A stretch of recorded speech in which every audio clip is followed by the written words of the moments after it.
Bismillahirrahmanirrahim.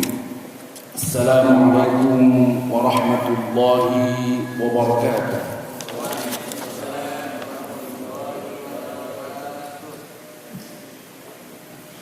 Alhamdulillahi rabbil alamin. Assalatu wassalamu ala asyrafil anbiya'i wal mursalin, nabiyyina Muhammadin wa ala alihi wa sahbihi wa man tabi'ahum bi ihsanin ila yaumiddin. Rabbi shrah li sadri wa yassir li amri wahlul 'uqdatam min lisani yafqahu qawli. Allahumma anfa'na bima 'allamtana wa 'allimna ma yanfa'una warzuqna 'ilman yanfa'una. Walhamdulillah, Allah masih memberikan kita kesempatan juga umur sehingga sampai kita di penghujung tahun 2020 ini. Mudah-mudahan Allah kembali mentakdirkan kita bisa istiqomah pada tahun-tahun selanjutnya. Amin ya rabbal alamin. Salah satu keistiqomahan kita adalah kita bermujalasah, duduk bersama mengkaji satu disiplin ilmu dari ilmu-ilmu Allah Subhanahu wa taala. Lebih khusus adalah fiqih dalam mazhab Syafi'i yang kita ambil dari kitab Al-Fiqhul Manhaji ala madhhabil Imam Syafi'i. Jamaah yang dirahmati Allah Subhanahu wa taala, kita sudah selesai membahas 4 perkara yang mewajibkan mandi, atau dalam istilah yang lain macam-macam mandi wajib yang hukumnya wajib. Yang 4 itu apa? Yang pertama al-janabah, yaitu junub.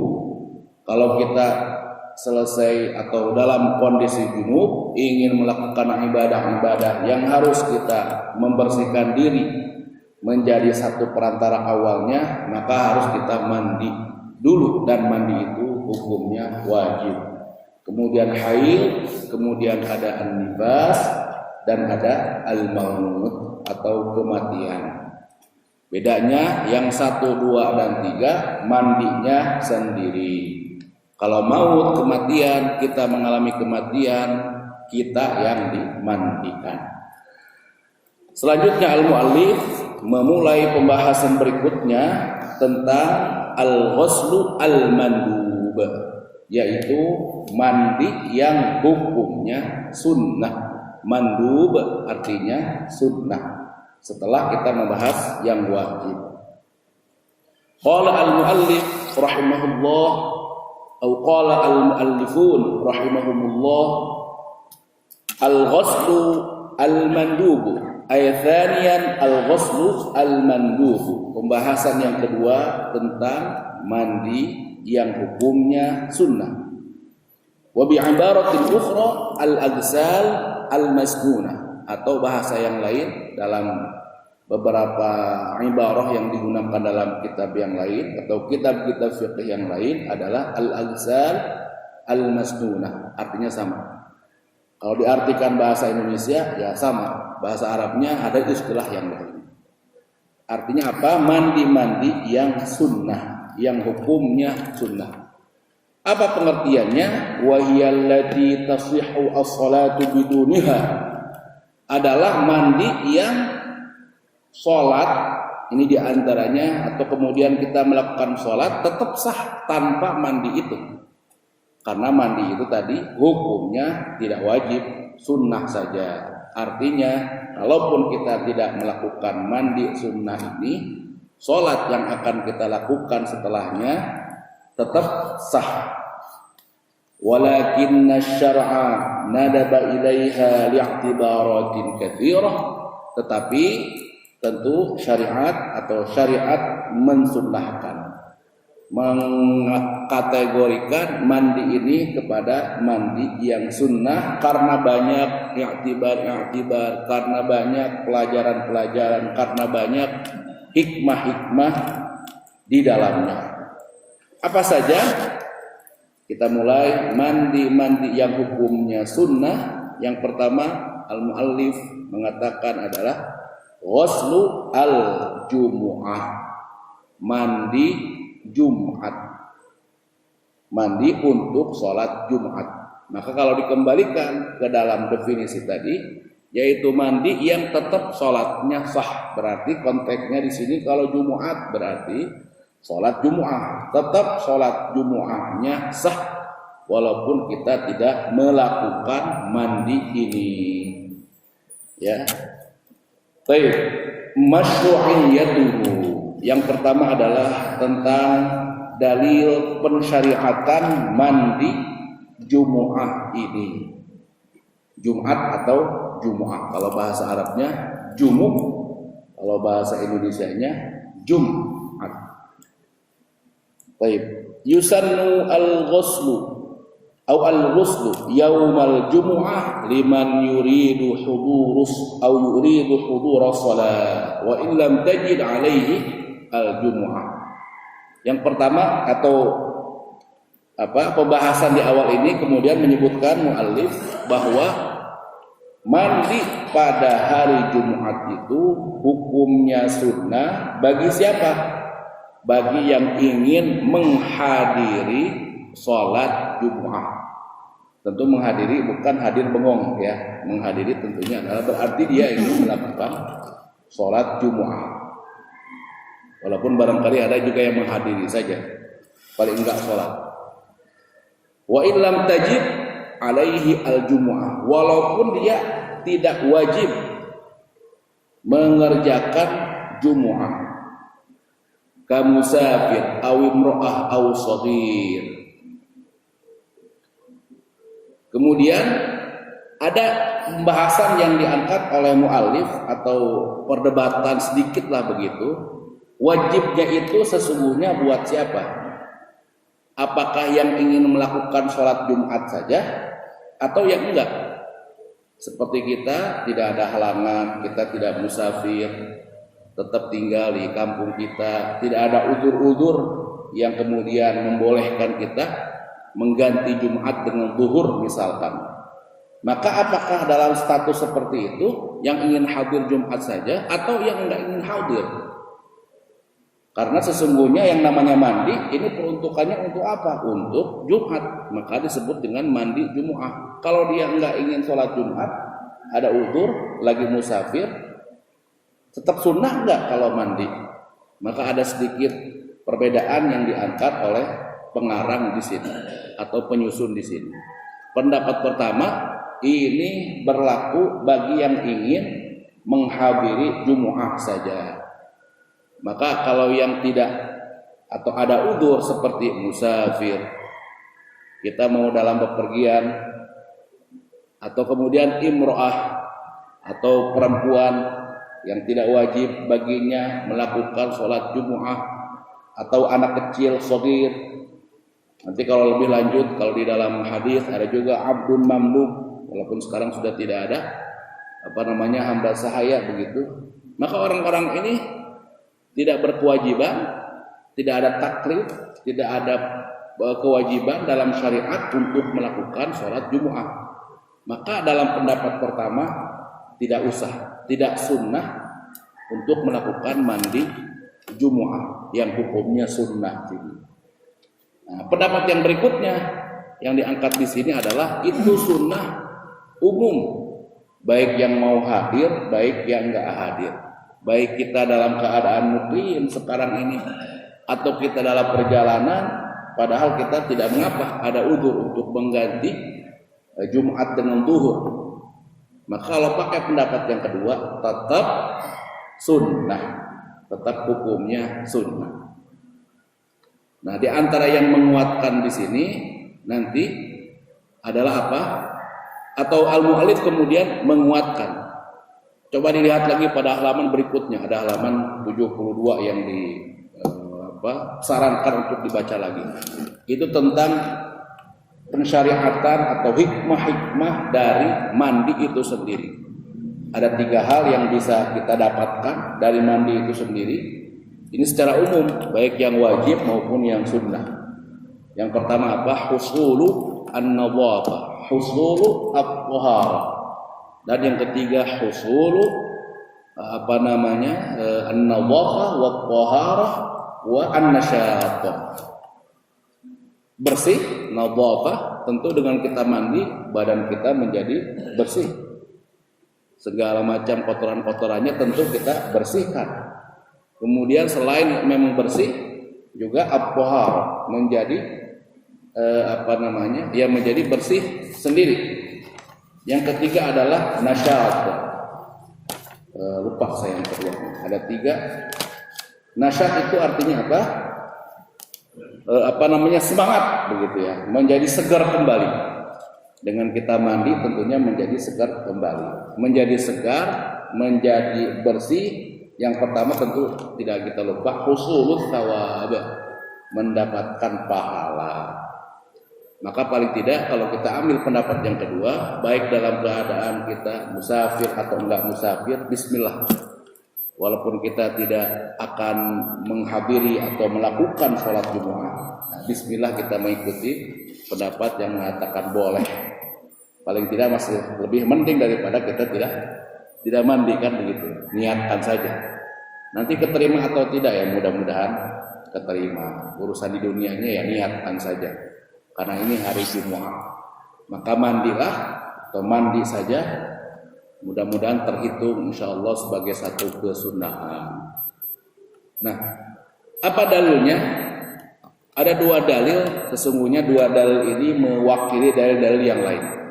Tapi cukup dengan 2 dalil ini yang dari situ disimpulkan bahwa mandi Jumu'ah itu hukumnya sunnah, tidak sampai wajib. Sekali lagi 2 dalil ini mewakili. Dalil yang pertama adalah apa? Idza arada ahadukum ayyatiya al-jumu'ata falyaghtasil. Kalau salah seorang di antara kamu ingin datang Jumu'ah, ingin hadir melakukan sholat Jumu'ah, lagi-lagi kalau dalam bahasa Arab barangkali tidak mengapa. Dalam bahasa ulama dan fikih pun memang ada kata Jumat dengan sukun. Namun yang jangan sampai ketika kita baca paling tidak dengan satu qiraah hafaz misalkan yang ada dalam Al-Qur'anul Karim bahkan menjadi satu nama surah yaitu Al-Jumu'ah, ya kita baca Jumat juga. Paling tidak di dalam ayat Al-Qur'annya. Idza nudiya lis-salati min yaumin Jumu'ah. Karena memang saya sendiri masih menemukanlah begitu ya. Barangkali memang ke bawah dengan kata Jumat Indonesia. Maka dibacanya oleh al-imam ini atau imam ini di satu tempat mungkin dengan Jumat ya. Idza nudiya lis-salati min yaumil Jumu'ah, kan begitu. Kalau paling tidak dalam Al-Qur'an kita baca Jumu'ah. Selainnya mau Jumat, apalagi itu konteksnya Indonesia boleh. Bahkan dalam konteks fikih pun ada juga yang kemudian membacanya Jumat. Kalau seseorang di antara kalian ingin melakukan sholat Jumu'ah, fal yaghtasil, maka hendaklah dia mandi. Yang disebut dengan mandinya nanti adalah mandi Jumu'ah. Nah, yang menarik di sini ada kalau secara bahasa ada namanya lamul amr, fal yaghtasil. Ini menunjukkan perintah, maka hendaklah. Diterjemahkan juga hendaklah. Berarti seakan-akan memang kalau kita baca hadis ini berarti wajib. Kan begitu. Berarti wajib. Nah, tapi tidak sampai di situ. Ada dalil yang lain. Apa dalil yang lain yang diangkat? Dalil yang pertama tadi adalah dari Al-Bukhari dengan Muslim. Dalil yang lain dipadukan sehingga ini menjadi qarinah. Qarinah itu artinya pendamping, dalil pendamping. Apa? Lagi-lagi ini mewakili hadis-hadis yang lain. Man tawaddo'a yaumal jumu'ah fabiha wa ni'mat. Siapa yang berwudu hari Jumu'ah maka tentu itu adalah satu kebaikan. Satu nikmat, satu perbuatan baik. Baik itu. Wa man igtasala fal ghuslu afdalu. Tapi siapa yang mandi maka mandi lebih baik. Maka kata afdalu di sini, kata lebih baik di sini, lebih khusus dalam hadis ini, lebih khusus lagi kata afdalunya itu menjadi apa? Menjadi qarinah, menjadi pendamping. Sehingga maksudnya apa pendamping? Yang satu seakan-akan kalau kita baca wajib, yang satu lagi afdal saja, berarti enggak wajib. Maka kata-kata afdal ini menjadi pendamping yang menurunkan hukumnya dari wajib ke sunnah. Nanti kalau dalam usul fiqh akan kita kaji, perintah-perintah itu imma dia wajib menunjukkan kewajiban, imma dia menunjukkan ke sunnah. Pun sama seperti larangan, imma dia menunjukkan keharaman, imma dia menunjukkan sesuatu yang makruh. Nah, dari mana kita tahu? Di antara satu macam kaidahnya di dalam usul adalah adanya apa? Wujudu qarinatin sharifatin anhu. Adanya qarinah pendamping yang memalingkan darinya. Maka kalau yang wajib adanya pendamping yang memalingkan dari anhunya kembali ke anil wujub, dari yang wajib. Dipalingkan, diturunkan kadarnya dari wajib menjadi sunnah. Pun kalau ada larangan, kalau baca satu dalil ini kayaknya memang haram nih perbuatan. Nah, tapi kemudian ada qarinah, ada dalil pendamping yang lain, maka itu menjadi qarinatin sharifatin anin nahi, menurunkan kadar dari nahi larangan, dari tahrim pengharaman menjadi di bawah itu, yaitu kemakruhan saja. Jadi kalimat afdalu, utama ulama-ulama jumhur, ulama madzhab Syafi'i mengatakan, menyimpulkan bahwa mandi pada hari Jumat itu hukumnya adalah sunnah, tidak sampai wajib. Ya. Baik jamaah yang dirahmati Allah, yang berikutnya adalah waktunya. Nanti ada beberapa mandi, saya sampaikan di awal, semua sepakat kesunahan ini lebih baik dilakukan dekat dari sholatnya itu, lebih baik. Semua sepakat. Nanti akan kita bahas sholat-sholat apa saja. Kalau dikerjakan lebih dekat, lebih akhir, mendekati ibadahnya, sholatnya tadi lebih baik. Berbeda kemudian mereka ulama tentang awal kapan bolehnya. Ini beda. Lagi-lagi didekati lebih baik. Mereka sama sependapat boleh bahkan lebih baik. Tapi ketika waktu yang jauhnya, kapan mulainya berbeda. Kalau kita pakai dalam madzhab Syafi'i ini, waqtul ghusli yaumal jumu'ah yadkhulu bi adzanil fajris shadiq. Mulai boleh kita melakukan mandi Jumu'ah yang hukumnya sunnah ini setelah masuk adzan fajar shadiq, fajar yang benar. Lagi-lagi barangkali sering guru-guru kita menyampaikan al-fajru fajron. Ada dua fajar, ada yang shadiq, ada yang kadzib. Kalau mau diurutkan, maka yang kadzib dulu, baru yang shadiq. Yang kadzib waktunya sebelum yang shadiq. Kenapa disebut kadzib atau bohong? Kadzib itu, shadiq artinya benar, karena dia atau cahayanya fajar itu sesungguhnya adalah cahaya pembatas ujung malam atau membedakan malam dengan awal siang atau pagi. Nah, ada kalanya dia timbul sebentar, hilang lagi.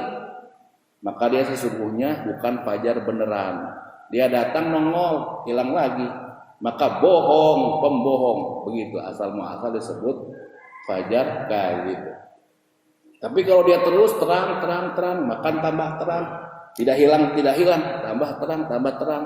Nah, berarti dia benar. Dia tidak pembohong, dia tidak hilang lagi. Maka disebut dengan fajar shadiq. Nah, waktu boleh mulai kita mandi itu setelah adanya atau adzan atau masuk adzan atau waktu fajar shadiq.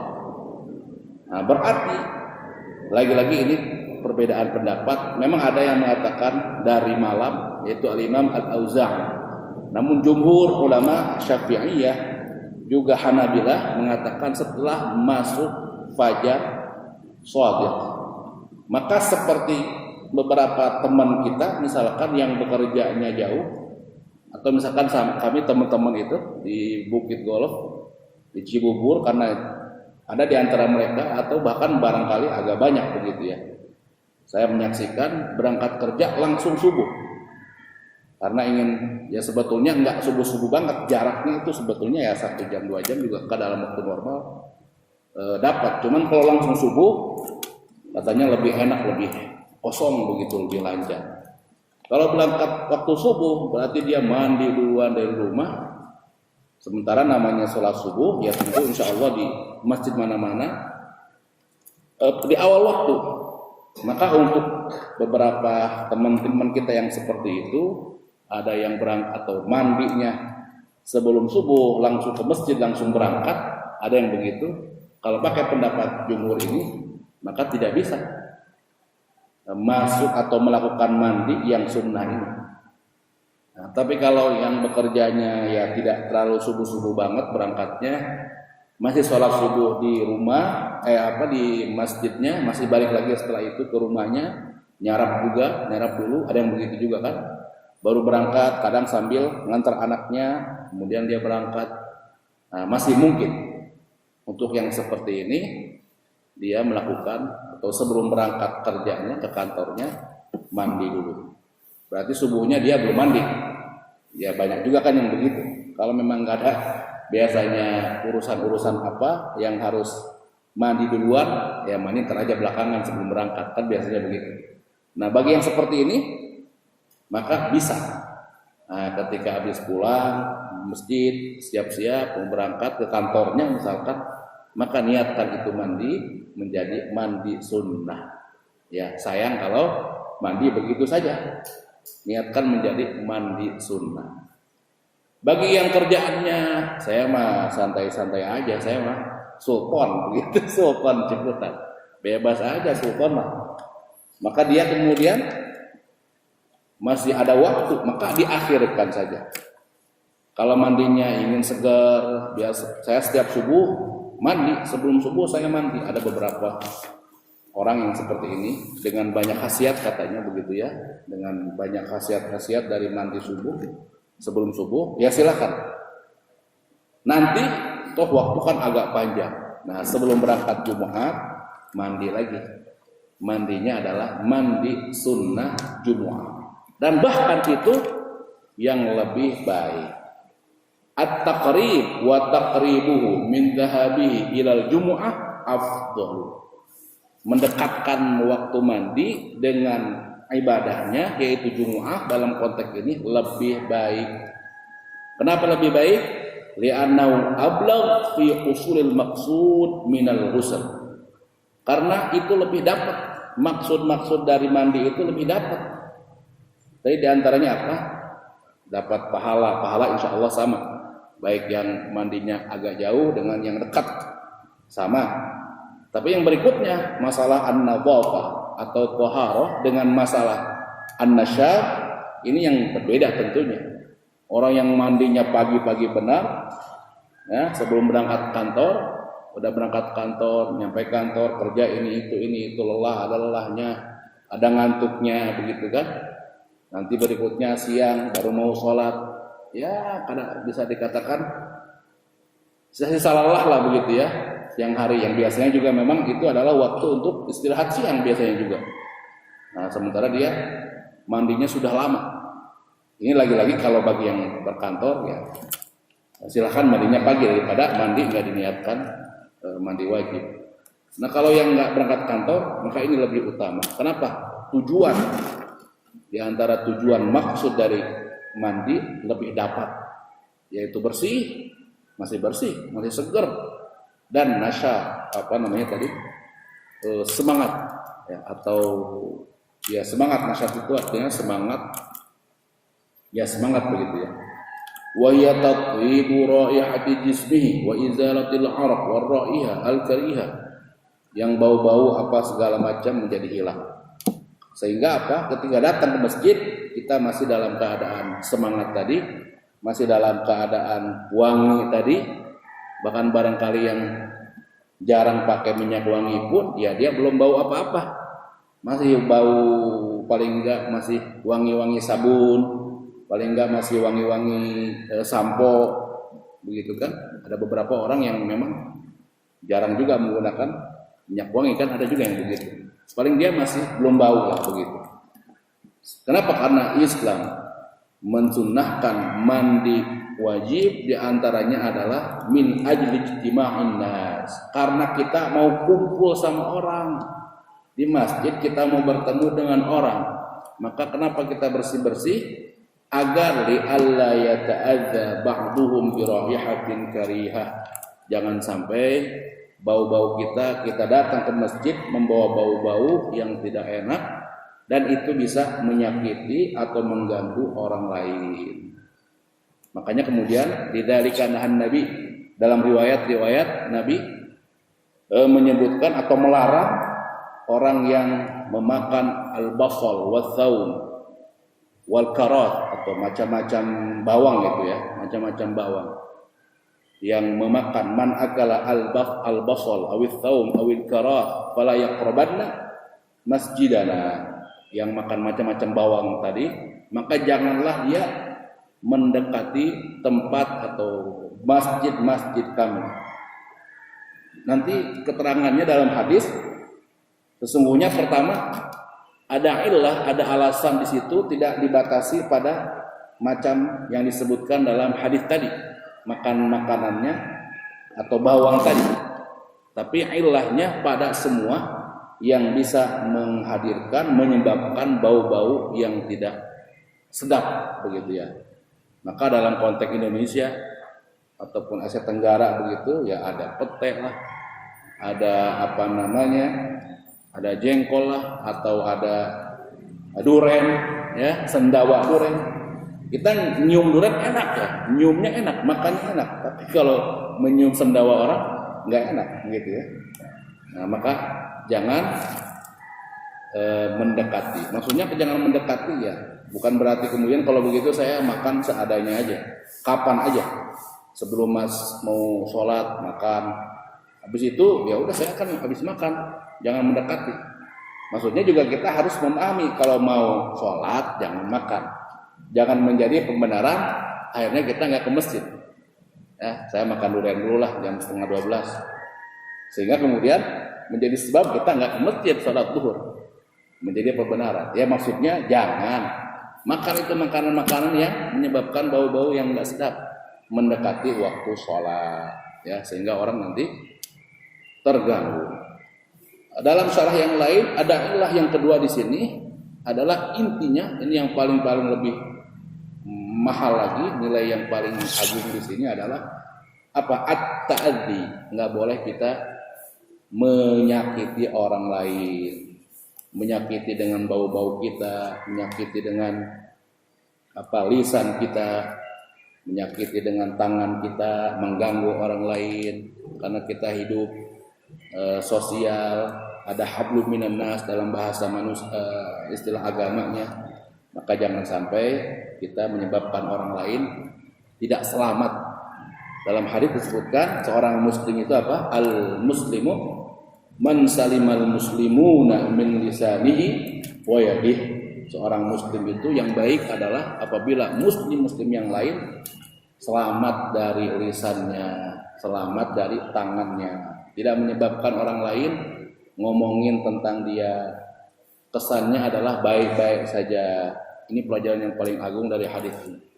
Ya, jangan, atau siapa yang makan bawang maka jangan mendekati masjid kami. Atau dalam riwayat yang lain atau tambahannya, fa innal malaikah yata'adza mimma yata'adza banu Adam. Karena malaikat itu juga merasa terganggu disebabkan sesuatu yang mengganggu anak Adam. Jadi bukan pada permasalahan bawangnya, Malaikat kalau begitu enggak suka sama bawang, bukan begitunya. Sesuatu yang menyebabkan orang lain, manusia secara umum bahkan mau itu orang muslim enggak muslim, dia kemudian mengganggunya, memboliminya, malaikat juga tidak suka. Jadi bukan pada masalah bawangnya, bukan. Masalah at-ta'addinya. Jamaah yang dirahmati Allah Subhanahu wa ta'ala. Yang kedua, al-muallif mengatakan ghuslu al-'idain atau ghuslu al-'idain. Jadi itu kadang tadi saya lupa ghuslu saya ulang lagi karena maknanya beda.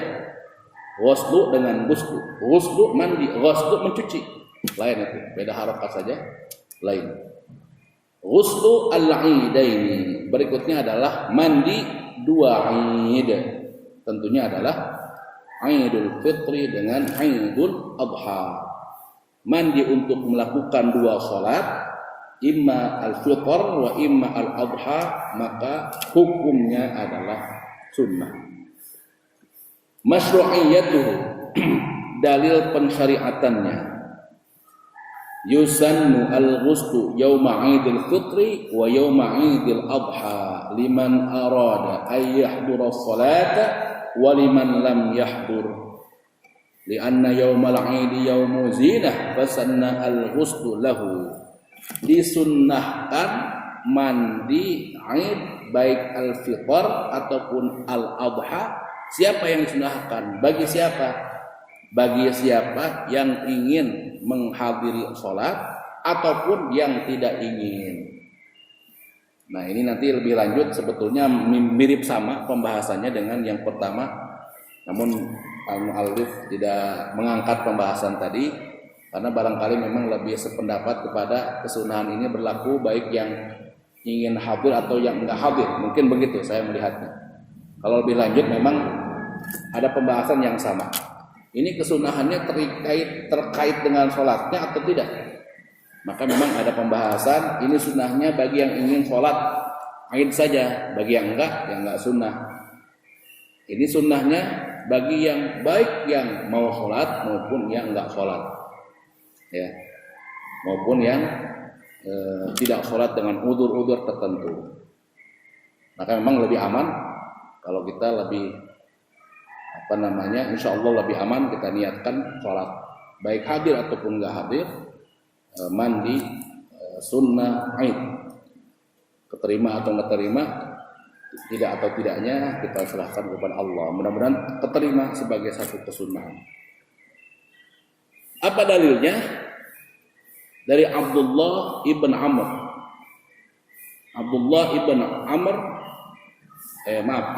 ibn Umar radhiyallahu anhuma, semoga Allah meridhai keduanya. Apa? Kana yaghtasilu yaumal fitri qabla an yaghduwa ila al-musalla. Abdullah ibn Umar, ya, sahabat junior karena anaknya Umar senior, anaknya Abdullah. Ada beberapa abadillah sahabat-sahabat yang junior. Di antaranya adalah Abdullah ibn Umar. Seperti yang lain ada Abdullah ibn Al-Abbas. Al-Abbas ya senior, punya anak namanya Abdullah juga. Beliau atau Abdullah ibn Umar ini dia mandi hari Idul Fitr sebelum keluar ke tempat sholat. Berarti bukan hadis, tapi namanya apa? Namanya amal as-sahabi, namanya perbuatan sahabat. Berarti tidak ada riwayatnya di sini, tidak diangkat. Wallahu a'lam. Maka kata mu'allif, dalilnya adalah dalil pekerjaan sahabat. Dalam usul nanti pekerjaan sahabat juga adalah hujjah, bisa dijadikan hujjah.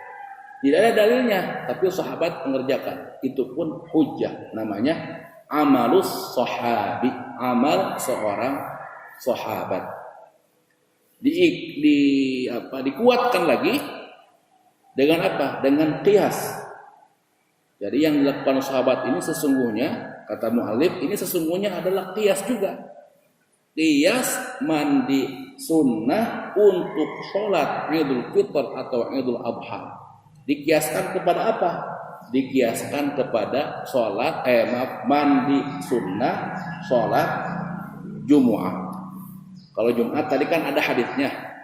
Ada yang pertama tadi yang mengatakan wajib kalau kita baca, tapi dengan pendampingnya kemudian diturunkan, dipahami menjadi sunnah. Ada dalilnya dari Nabi langsung hadisnya. Nah ini tidak ada. Maka apa kata mu'allif? Pertama, perbuatan sahabat. Yang kedua, sesungguhnya yang dilakukan oleh sahabat ini juga dikiaskan. Nggak ada khusus dalilnya, tapi dikiaskan kepada mandi sunnah untuk sholat Jumu'ah. Waqisa qiyasu ghusl 'aidaini ala ghusl Jumu'ah. Li'anna al-ma'na fihi ma wahidun wa huwa at-tanadhdhuf lijtima'in nas. Karena maknanya sama. Jadi kalau dikiaskan itu tidak sembarang mengkiaskan. Kenapa dikiaskan? Kenapa dianalogikan? Ada makna yang sama. Nanti illah namanya. Ada illah yang sama. Nanti ada namanya al-asal, ada al-far'u, ada kemudian al-illah, ada al-hukum. Ada yang asalnya apa? Ada yang cabangnya apa? Yang cabang ini dikiaskan kepada yang asal. Kenapa dikiaskan? Ada ilahnya, ada alasan makna yang sama di antara keduanya. Sehingga nanti lahirlah satu hukum. Maka di sini kalau mau kita masukkan ke dalam rukun-rukun qiyas tadi, maka yang asal adalah apa? Mandi sunnah hari Jumat. Yang fara', yang cabang adalah mandi sunnah untuk sholat Id al-Fitr atau al-Adha. Yang cabang ini dikiaskan kepada yang asal. Apa ilahnya? Apa kesamaannya? Ijtima'un nas, at-tanawduh lijtima'in nas. Kita mandi-mandi, bersih-bersih karena mau berkumpul dengan orang. Dan juga sama, konteksnya adalah sholat. Maka hukumnya, terakhir keluar hukumnya, yang dihasilkan apa? Sunnah juga. Gitu ya. Kalau guru kita barangkali sering mencontohkan zakat fitr dengan beras kan begitu ya. Dalam hadisnya tidak ada, hanya ada gandum, kurma, kismis kan begitu. Maka ini yang ada dalam hadis namanya asal. Cabangnya beras. Beras dikiaskan kepada yang asal ini. Apa ilahnya? Rukun yang ketiga ada kesamaannya, yaitu apa? Qutul balad, bahan makanan pokok setempat di tempat itu. Hukumnya terakhir boleh juga mengeluarkan zakat al-fitr dengan beras. Baik ya, al-Aidain.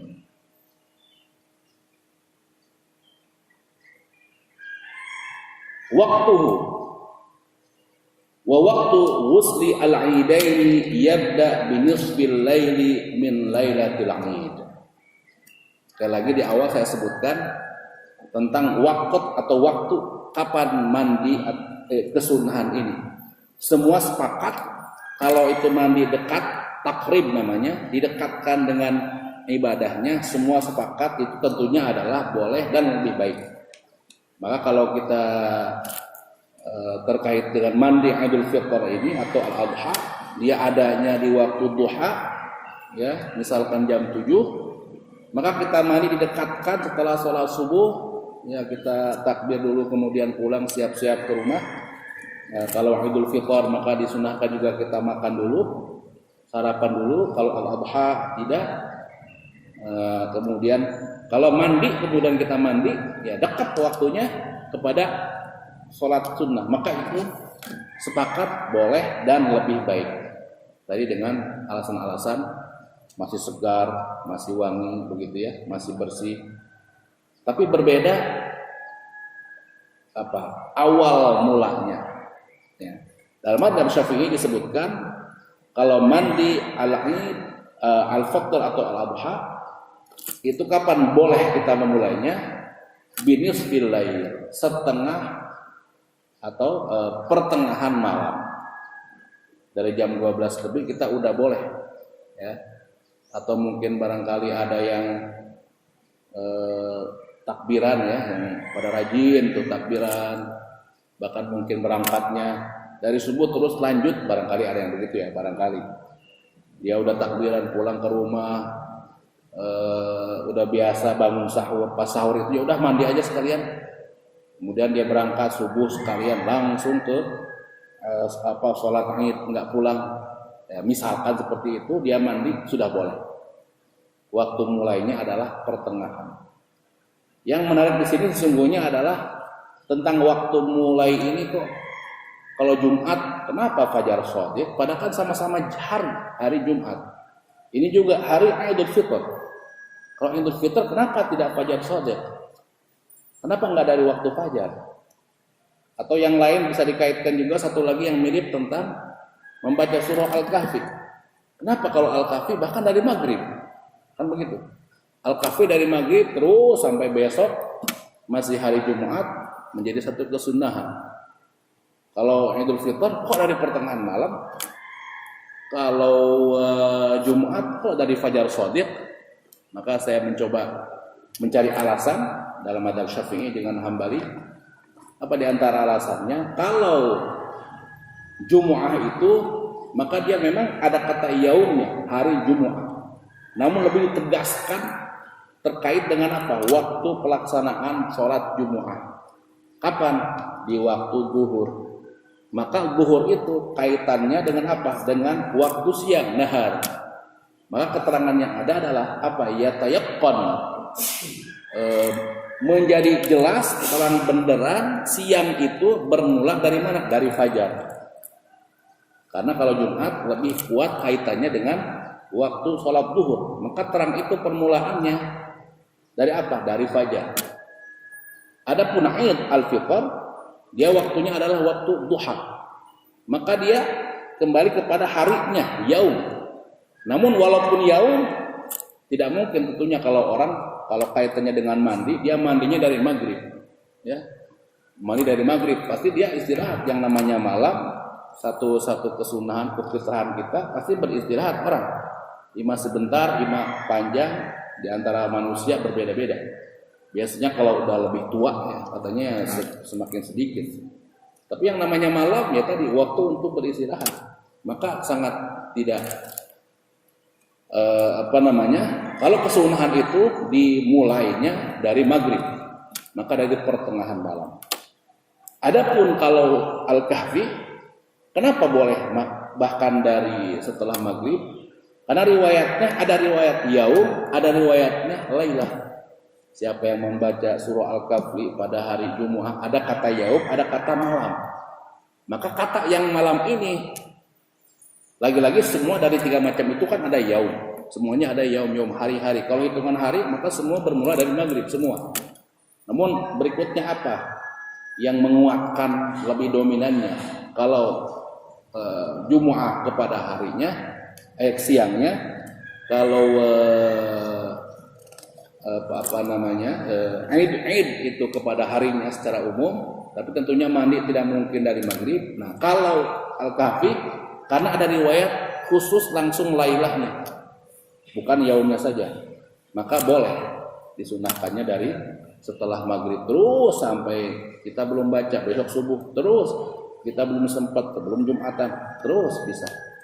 Karena harinya, ya.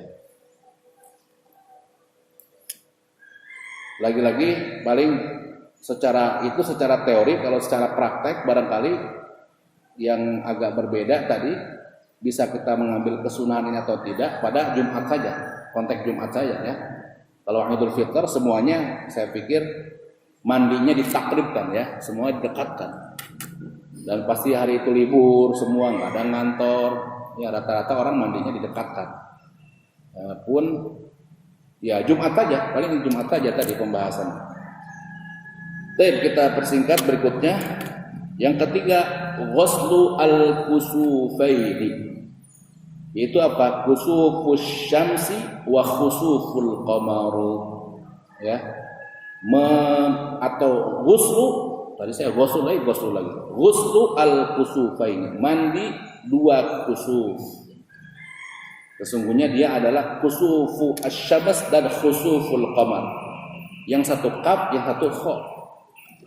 Kalau syams namanya kusuf, kalau qamar, kalau matahari kusuf, kalau bulan khusuf. Diterjemahkan sama-sama gerhana. Gerhana matahari, gerhana bulan. Namun menggunakan singkatan dua gerhana itu menggunakan salah satu kata kusuf dengan khusuf, yaitu yang diambil adalah kusufaini. Jadi ada dua hal itu kemudian kadang diwakili dengan satu saja. Padahal kan satu kusuf, satu khusuf, tapi yang diambil kusufaini. Kalau diterjemahkan dua kusuf, tapi maknanya bukan dua kusuf, yang satu kusuf, yang satu khusuf. Ya, seperti umaraini, seperti qamaraini, dua bulan. Dia mewakili bulan dan matahari, padahal matahari jelas kalimatnya syams, ini nggak mungkin digabungin.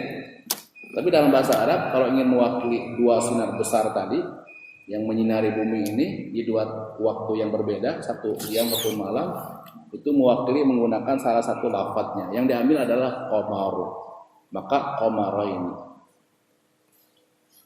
Baik, kita 10 menit lagi ya. Mandi dua kusuf gerhana baik matahari ataupun bulan. Masyru'iyyatuh, pensyariatannya disunnahkan mandi untuk sholat gerhana baik matahari maupun bulan. Apa dalilnya? Dalilnya adalah wa dalilu dzalika al-qiyasu 'alal jumu'ah li'annaha fi ma'naha min haitsu masyru'iyyatil jama'ati fiha wa ijtima'in nasi laha. Sama. Ini tidak ada dalilnya juga secara khusus. Maka menggunakan dalil. Dalilnya dalil qiyas. Diqiyaskan, dianalogikan kemana? Ke jumu'ah. Dan lagi-lagi ada asal, ada farah, ada illah, ada hukum. Berarti asalnya kesunahan mandi jumu'ah.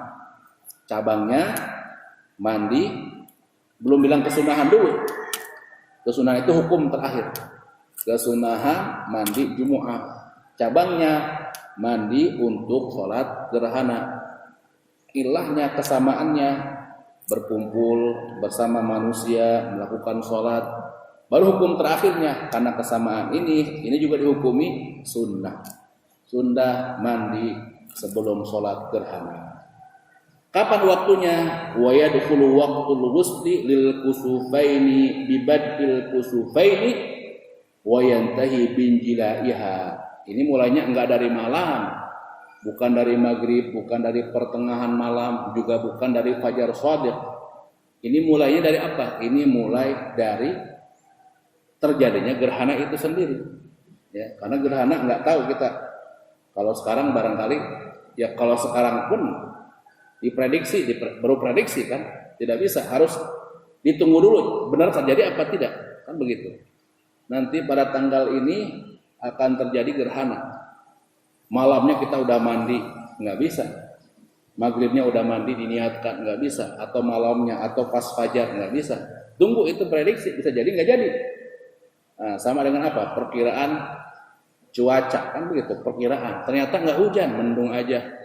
Maka ditunggu saja. Kalau ternyata terjadi itu gerhana, maka di antara kesunahan yang bisa kita lakukan adalah mandi untuk gerhana. Waktunya mulai dari terjadi gerhana berikutnya, maka sesungguhnya ketika terjadi gerhana banyak yang bisa dilakukan. Jadi ketika terjadi gerhana, yang biasa selama ini memang hampir dipastikan, begitu kan, belum apa-apa udah kumpul. Ya, belum apa-apa udah kumpul, kan ada beberapa begitu, akan terjadi gerhana nih, udah kumpul langsung di masjid. Pas nggak jadi gimana? Kan begitu. Kalau persiapan ya persiapan saja dulu di rumah. Atau di masjid jangan sampai jadi nggak enak nih. Udah gerhana aja deh. Jangan sampai begitu. Di gerhana-gerhanain. Ya. Kalau nggak terjadi, akhirnya pulang lagi ke rumah. Baik, sampai kusufnya hilang, nah, maka hilang pula kewajiban atau kesunahan mandi ini. Terakhir adalah ghuslu al-istisqa. Atau 2 lagi kita percepat, ada 6 ya, kita 2 lagi lah. Yaitu mandi istisqa. Yaitu apa? Minta hujan. Yang disebut dengan apa? Sholatul istisqa.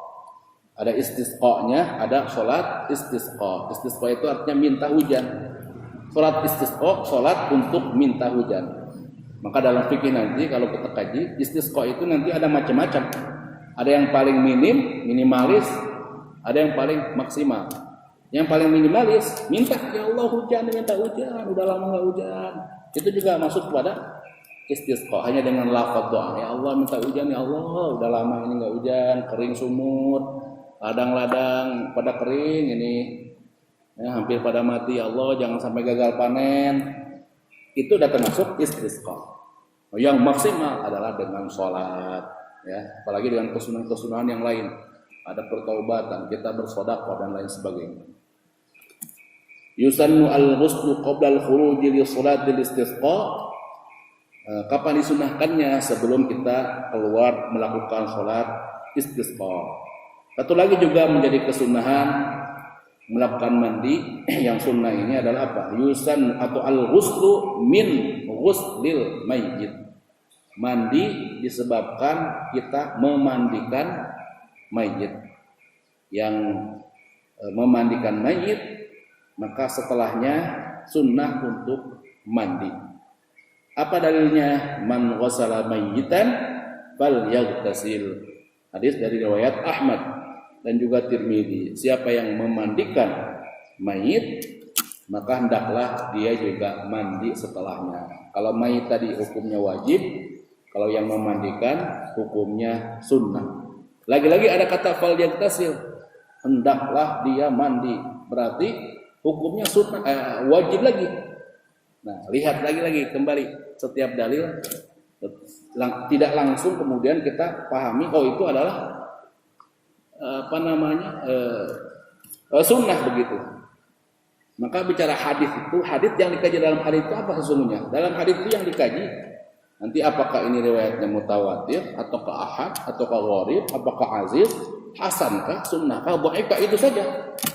Tidak bicara apa yang bisa kita ambil dari hadis riwayat itu, lain lagi. Apa hukum yang bisa kita ambil dari hadis ini, itu lain lagi. Ada ilmu yang lain, ilmu usul namanya. Ada enggak nih qarinahnya? Enggak langsung kita ambil hadis itu, enggak bisa. Ada hadis ini, tar dulu ada enggak hadis yang lain? Penguatnya apa? Pendukungnya apa? Yang terkait dengan ini semua apa? Sehingga memahaminya komprehensif. Maka ada alat-alatnya, ilmu-ilmu pendukungnya. Ya, ada nasikh mansukh. Makanya maqam ulama lah begitu ya. Kalau kita ngikutin saja, oh itu ya kata ulama. Termasuk yang kita baca ini kita ngikutin keterangan saja. Nah, apa kemudian riwayat atau dalil lain yang menurunkan qaridatun sharifatun 'alal wujub? Kalau kita baca kalimat fal yaghtasil saja maka seakan-akan wajib, maka qarinah pendampingnya adalah yang lain. Laisa 'alaikum fi ghusli mayyitikum ghuslun idza ghasaltumuhu. Tidak mengapa siapa yang sudah memandikan mayit kemudian dia mandi lagi, ya. Artinya tidak mengapa, dari kalimat tidak mengapa maka mandi boleh bagus, tidak mandi juga ya tidak mengapa. Maka ada kalimat tidak mengapa, kalau pakai bahasa kitanya tidak mengapa, mau mandi nggak mandi nggak apa-apa. Ada kalimat yang tadi hendaklah dia mandi, digabungin. Maka kalau begitu hukumnya tidak sampai wajib, hukumnya sunnah saja. Wallahu a'lam bishawab. Ini paling tidak mungkin ada 2 bagian ya tentang mandi wajib ini, kita sambung lagi insyaallah pada 2 pekan berikutnya. Barangkali ada yang menambahkan, silakan.